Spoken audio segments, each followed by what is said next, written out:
guys, welcome to another live video stream from me, Christina Heideck. I'm the host here in the PTO Superstars leader group, and today I want to talk about something that I've been noticing has been a frequent topic in the group of late, and that is difficult people. Like, people want advice on how to deal with them. And I've been quite busy with my day job, so I haven't had a lot of time to fully weigh in on how I guess my suggestions for dealing with people. And so I just kind of wanted to do that today.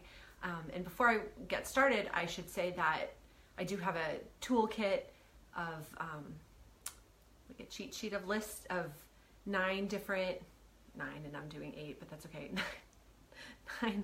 nine different tools that you should be using to help your PTO run more smoothly, and you can snag that at bit.ly/PTO tools. So again, that's bit.ly/tools. So if you haven't already, go ahead and get that. It has 9 free to use tools to help you run your PTO more smoothly.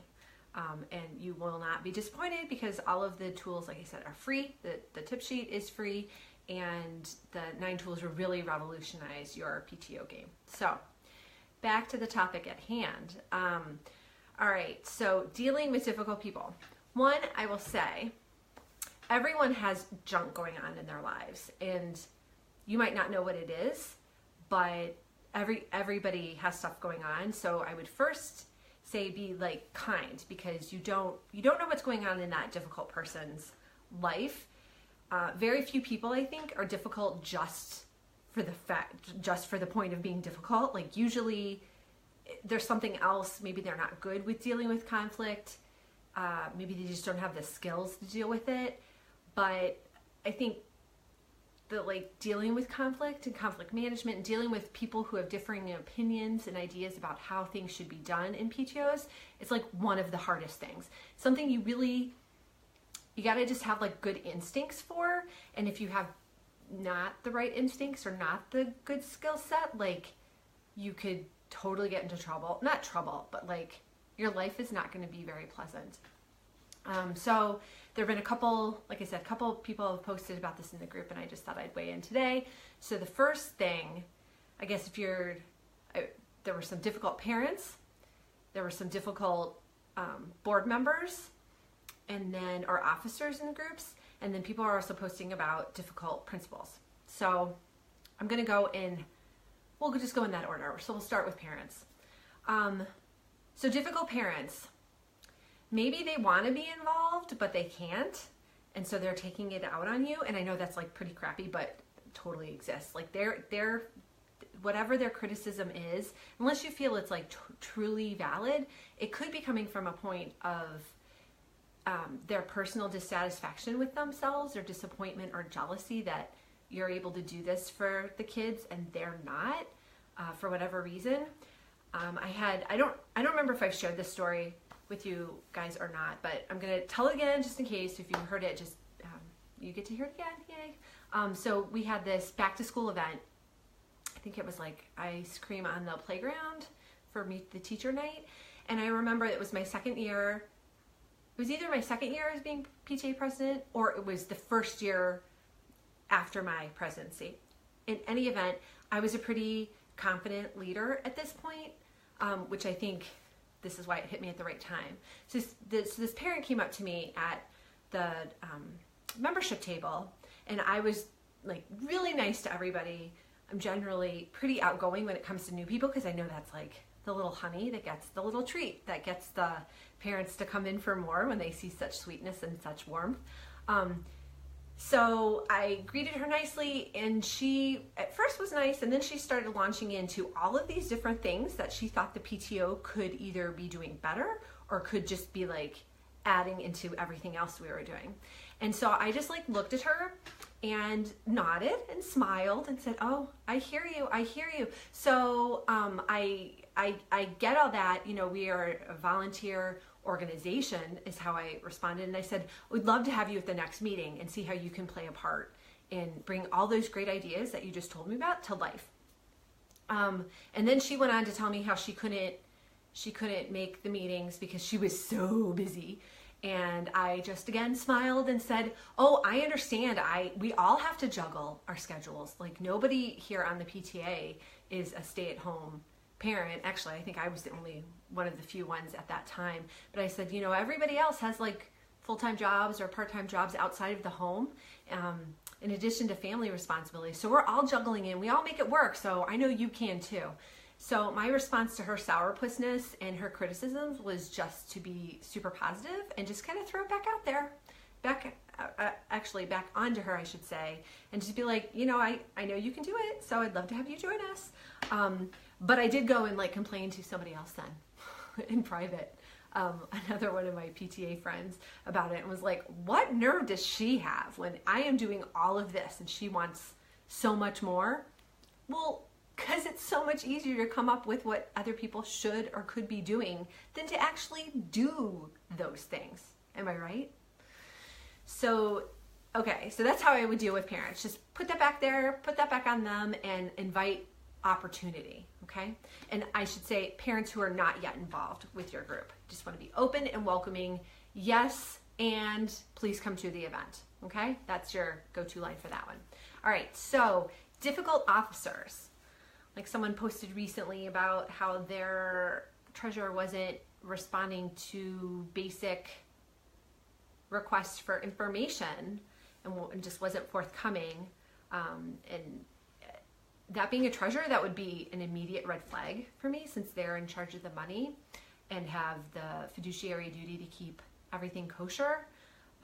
So I would be alarmed about that. But any officer or committee chair who's not doing their job, let's just talk about that. So my recommendation for all of that is not to say anything publicly at first. I would try and have a conversation with the officer individually, call them up and be like, hey, what's going on? Haven't seen you around, or where are we? Where are you with this? I just want to understand where you are in the process of getting the monthly financial reports done, or doing the trick-or-treat invitations or flyer or whatever. Like, where's the status? Where are we in the status? And then, depending on their response, I guess it could go, one of two ways. If they say, oh, I haven't even started yet, or I can't do that, just be like, well, how can I help? Like, yeah, you're going to need to extend yourself a little bit more here. Because otherwise you're just going to, I think it'll just devolve into like a vat of negativity, and that's not where you want to go. I think because in the end result, if you go that route, then they're just going to be mean and hostile to you, and they're still not going to give you your report, and they're still not going to do the flyer, and then so you'll have someone who's mad and in an unworkable relationship, but then you also won't have whatever you need to have done. So that's a lose-lose situation, in my opinion. So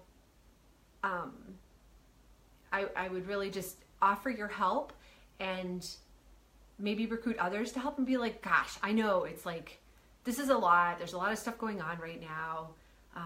We're midway through the semester, and it's hard to get a handle on all this stuff. I'm struggling too, but I know we can get through this together, because maybe all they need is like a sympathetic ear to listen to what's going on, or maybe they have a question. Maybe they don't know how to do their job.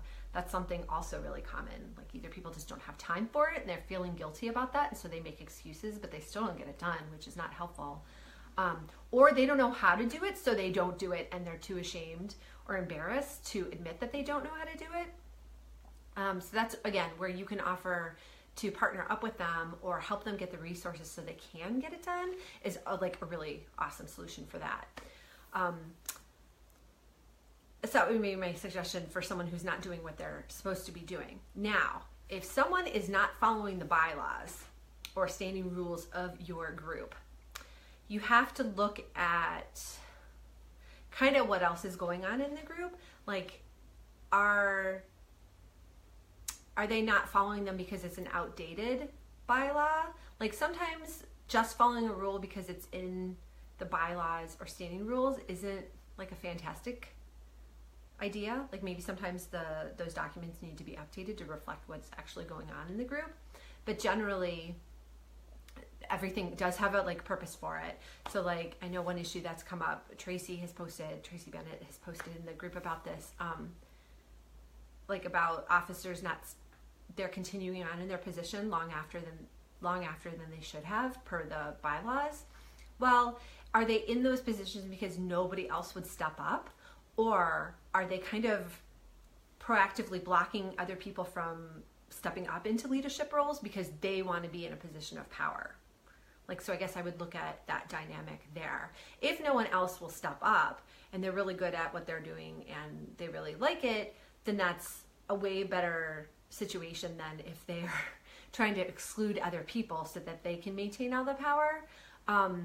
But overall, I think that's like a really dysfunctional situation. So I would tread very carefully. And I guess I would, what I know I've recommended to Tracy is just like, look at how I can be successful with what I am doing in the small piece of the puzzle, and let the dysfunctional people work themselves out. Because eventually that'll happen. You just have to wait them out. And it's a game of patience, I know, but you can totally do it. So I hope that helps with the officers. That's kind of trickier because it gets down to like relationships. And relationships can be like really tough in PTO land, because people feel like everything is a personal attack when it's not. And when people do feel personally attacked, a lot of times it's their own insecurities. And so that plays into it, which makes it even harder. All right, so I hope that's helpful for officers. It would just like really try and communicate with them and help them understand and ask questions. Avoid saying I, or you rather, and just say, well, help me understand, and I'd like to understand this, or get a picture of, you know, whatever you're having trouble with. Avoid saying you, because then they're going to feel like it's a personal attack, or they more likely.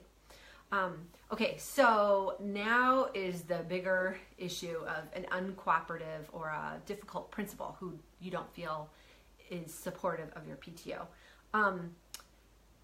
Dysfunctional PTOs can take up a lot of a principal's already valuable time. Not that all of our time isn't valuable, but like principals, there's never enough time in the day to get everything that they're supposed to get done.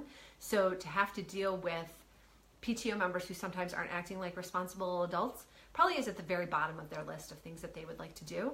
So if you feel like you have a principal who keeps shutting you down for different things, I would just schedule a meeting with them and try and get on the same page and try to see from their perspective why they don't want to do a particular fundraiser or an event, and figure out how you can make it work.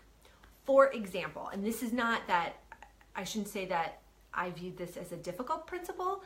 I'm just kind of used to being able to do whatever I want in a school, because at the lower elementary school, my principal totally trusted me with everything. Like I could just give her an FYI on anything I wanted to do. She knew that I wasn't going to screw it up and that I would handle it. So I had a lot of leeway with her, but that doesn't hold true to all schools. And certainly when I went to the upper elementary school, I had an idea of doing a talent show because, and I think I may have also shared this with you, but it's been a while. So I wanted to do a talent show because in our district, for the state report card, we don't perform very well, but that's not because our school isn't awesome. It's just because the state system is kind of rigged to make us look like we're not doing a good job, even though they are, and my children are learning. But anyway, I thought there's just not enough opportunity for our kids to demonstrate like how stinking awesome they are and have other skills, right? Because not everybody's thing is academics. Like they have other school skills that they could show off. So I'm like, let's do a talent show. Let's videotape it, or let's record it, and let's throw it up on the district YouTube channel, and it'll just be like an awesome like rah pride thing, right? And so I pitched this idea to the brand new principal at the upper elementary school, and my dog's about to bark because I see the postman just coming, so FYI, you'll hear him. It'll be short-lived because he'll figure out the postman has no cookie for him, and he'll get over it. But anyway, so I said, I really want to do a talent show because I want to feature these kids. And she, like the look on her face, because she had zero poker face, was like, no way in hell is it ever happening. Like those are not the words that came out of her mouth, because she would not speak like that with me. But I could read her face like totally. And I was like, okay, And I kind of wanted to be like, can you go and talk to the other principal at the other school and they can tell you, like, I will handle this and there won't be any problems. And so then when I said, okay, well, so I'm sitting right across from her at the table and I said, okay, so like, tell me, I can see you're concerned. Like, what are you concerned about? She's like, well, in past experience at other schools I've been to, or I've been principal at, or a teacher in, the kids were not respectful. And sometimes the parents weren't respectful of the kids who were performing. And I was like, okay, I hear you. And then she was basically just concerned about like kids acting up on stage and maybe not putting their best foot forward. And my response was, okay, well, we can have like practices and I can, you know, draft a contract for the kids and for the students and the parents to sign that outline the behavior expectations and like outline everything so that way there could be a basis for a disciplinary action if there needed to be. But I really doubted that there would be one, just because 99% of the kids at the school are fantastic and just 1% need to make better choices rather. And maybe my stats are off, but that's how I feel. Like almost all the kids are making really good decisions most of the time, and sometimes they act like kids. They just start acting like kids and making bad decisions, because that's the point of being a kid, is like figuring it out. How not to make these same mistakes when the stakes are bigger and you're an adult, right? But I digress. So it ended up being that I still kept offering accommodations to the principal, and she was still uncomfortable with the idea. So I actually ended up not having the talent show at that school last year, but then I went, or 2 years ago, but then I went to the building principal that lets me do like whatever, and was totally, I say whatever, that sounds like really bad, and I mean no disrespect by that, but I just mean like I would throw something out there and she would be like, yes, absolutely, that's fine. Like I really didn't have to clear things with her, so I really had a lot of leeway. So anyway, I went back to that principal and I said, hey, can you talk to that new principal and like let her know that I'm not going to screw this up? And she goes, well, I don't really want to do that, but I'll have a talent show with you. And I was like, you will? So I got my talent show. I got it at a different school, and I got it a year later than I wanted, but I got it, and it was like really awesome, you guys. And I was so proud. And it was so awesome that my 12-year-old boy, who doesn't want to do anything and never wants to get up on stage and never wants to have any attention drawn to him, he was like, Mommy, because again, he still calls me Mommy, can we do this at my school next year? And I was like, well, I haven't met the principal because he was switching schools. So I was like, but I will ask and let's see. I'm glad you're excited about this. So as just like a footnote to this whole thing, we're totally having another talent show this year, and I am at the new school, and I am really excited. It's coming up in the spring, and I have to find a date yet, but I'll do that when I get off of this live. But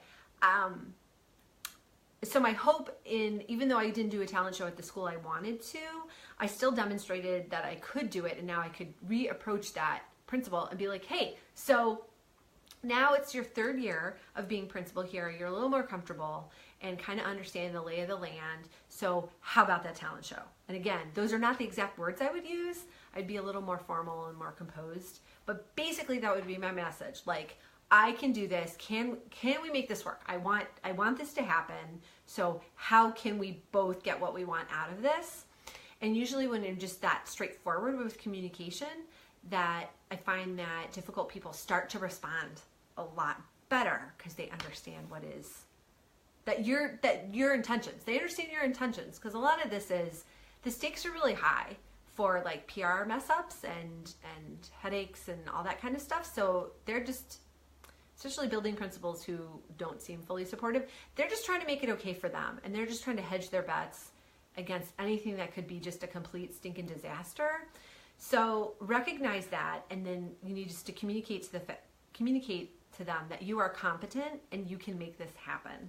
But then, my friend, you totally have to make it happen, and you can't make it a hot train wreck.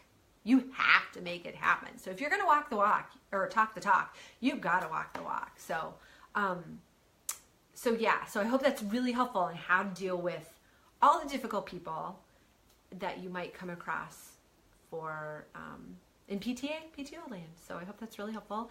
And one last shout out to that tool sheet the parent engagement tool sheet, you can snag that at bit.ly/PTO tools. So that is about it from me today. Now for next week, do you have an idea of something that you would like my opinion on, or like an explanation of? Go ahead and leave it in the comments, or write a separate post about it and tag me, PTO Answers or Christina Heideck, in the group, and I will make it happen. So take care, you guys, and talk to you soon. Bye-bye.